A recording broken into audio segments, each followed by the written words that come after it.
വളർത്തിയെടുക്കുന്നു. എന്നാൽ കുടുംബത്തിലാണ് അടിത്തറയിടുന്നത്.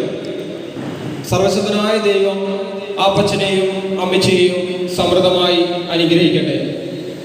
മലാക്കി 2-ാം അധ്യായം 7 പറയുന്നു, പുരോഹിതന്റെ അതിരത്തിൽ ജ്ഞാനം സൂക്ഷിക്കണം, ജനം പ്രബോധനത്തിന് വേണ്ടി അവനെ സമീപിക്കണം, അവൻ സൈന്യങ്ങളുടെ കർത്താവിന്റെ ദൂതനാണ്. ഈ വചനം അച്ഛൻ്റെ ജീവിതത്തിൽ പ്രാവർത്തികമാണ്. ഞാനൊരു 3 വർഷക്കാലമായി അച്ഛനെ അടുത്തറിയുന്നു.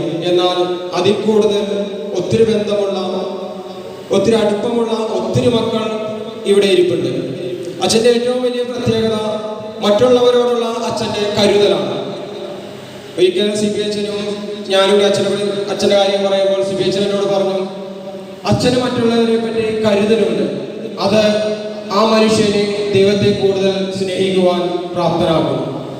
ഇതാണ് ഓരോ വ്യക്തിക്കും അച്ഛൻ കാണിച്ചു കൊടുക്കുന്ന മാതൃക. ഒരിക്കൽ ധ്യാന കേന്ദ്രം ഇവിടെ ധ്യാനം നടക്കുമ്പോൾ 5 മിനിറ്റ് എന്നോട് പറഞ്ഞിട്ടുണ്ട്, 5 മിനിറ്റ് ഞാൻ സംസാരിക്കുമ്പോൾ. അപ്പോൾ ധ്യാനം നടക്കുമ്പോൾ ആദ്യത്തെ ദിവസമാണ്. ഒരു 12 മണിയായപ്പോൾ അച്ഛൻ ഓർക്കുന്നുണ്ടോ എന്ന് എനിക്കറിയില്ല, ഒരു 12 മണിക്ക് അച്ഛൻ എന്നെ വിളിക്കുകയാണ്. സത്യത്തിൽ ആ ഉറക്കത്തിലേക്ക് നമ്മൾ കടന്നു പോകുന്ന ഒരു നിമിഷമാണ്. നല്ലൊരു മനസ്സോടു കൂടിയല്ല ഞാൻ അച്ഛൻ വിളിച്ചപ്പോൾ ചെന്നത്. പക്ഷെ അച്ഛൻ എന്നോട് പറയടാ, നീ പുറത്തേക്ക് വാ.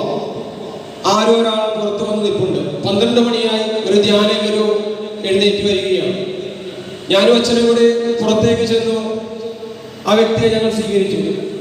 സത്യത്തിൽ ആ വ്യക്തി നല്ലോണം അടിച്ച് ഇഞ്ചപ്പെട്ടാണ്, നല്ല ആടുകയാണ്. അപ്പൊ അച്ഛനോട് ചോദിച്ചേടാ, ഇവൻ മദ്യപിച്ചിട്ടുണ്ടോ? ഞാനൊന്നും പറഞ്ഞ് ഞാൻ ചിരിച്ചു. പക്ഷെ ഇവിടെ ഞാൻ കണ്ടത് ഒരു വൈദികന്, ഒരു അഭിഷിക്തന് തന്റെ ആട്ടിടയന്മാരോടുള്ള, ആടുകളോടുള്ള സ്നേഹമാണ്. അച്ഛനോട് പറയടാ, നീ അവനെ കൊണ്ടുപോയി ഭക്ഷണം കൊടുക്കും. 12 മണി സമയം എൻ്റെ ജീവിതത്തിൽ അച്ഛൻ കാണിച്ചു തന്നത്. ഈ ഒരു മാതൃകയാണ് അച്ഛനിൽ എപ്പോഴും നമ്മൾ കാണുന്നതും സ്വീകരിക്കുന്നതും.